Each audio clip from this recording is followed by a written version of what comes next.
Chicken ডাক bungalow.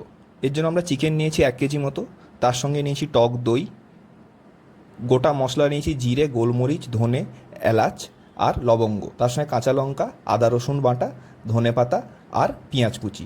এরপরে মশলাটাকে আমরা ধনেপাতা, আদা রসুন পেঁয়াজ বাটা, নুন, হলুদ গুঁড়ো, লঙ্কার গুঁড়ো, জিরে ধনে গুঁড়ো আর অল্প একটু গরম মশলা দিয়ে ভালো করে মাখিয়ে নেব। এবারে একটা কড়াইতে সর্ষের তেল দিয়ে দুটো তেজপাতা, দারচিনি দিয়ে মাংসটা পুরোটা দিয়ে দেবো, তার সাথে পেস্ট করা মশলাটাও।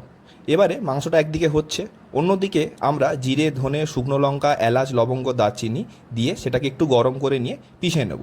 তারপরে মাংসটাতে আমরা গরম জল দিয়ে লেবু পাতা 3-4টে, গরম মশলা পাতা আর লেবুর খোসার গুঁড়ো এইভাবে দিয়ে দেবো। এদিকে মাংসটা হচ্ছে, ওদিকে আমাদের মশলাটা কিন্তু পেশা হয়ে গেছে।